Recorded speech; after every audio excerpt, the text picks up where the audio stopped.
Amis du Seigneur, Shalom.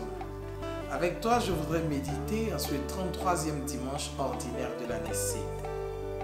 Nous avons encore à l'esprit l'horrible sinistre de Notre-Dame de Paris, ce magnifique joyau architectural pluriséculaire ravagé par les flammes il y a quelques mois.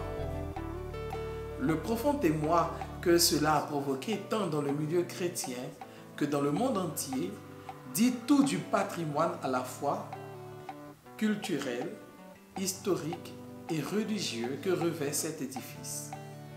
Cela a donné suite à une magnifique chaîne de solidarité constituée de partout pour remettre en état cet édifice d'une valeur inestimable. Mais s'agit-il de reconstruire une cathédrale juste pour rétablir le paysage qui a été défiguré ou pour sa valeur cultuelle? Si nous avons été touchés de voir cette église partir en cendres, qu'en est-il de Dieu qui nous voit chaque jour nous détruire notre cœur dont il a fait le temple de son esprit et que nous laissons se consumer par les flammes du péché, du mal, de la haine? Veut-on reconstruire une église pour retrouver les chiffres d'affaires obtenus grâce au tourisme ou pour célébrer réellement le Seigneur? N'est-ce pas une interpellation de Dieu pour que nous cessions de ne faire de nos édifices religieux que de simples monuments historiques?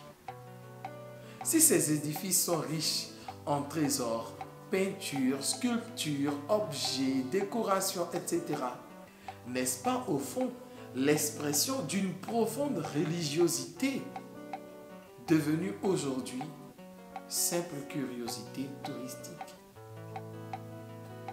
Jésus nous rappelle que ce n'est pas la splendeur de la maison de Dieu ni des objets d'exception qui s'y trouvent qui doit nous captiver ni nous préoccuper, mais la présence de Dieu que nous sommes invités à adorer en esprit et en vérité.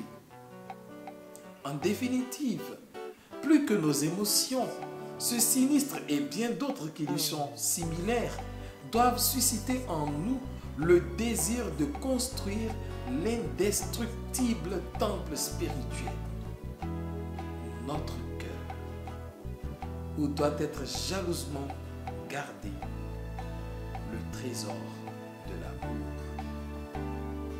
Excellente journée dominicale et agréable semaine.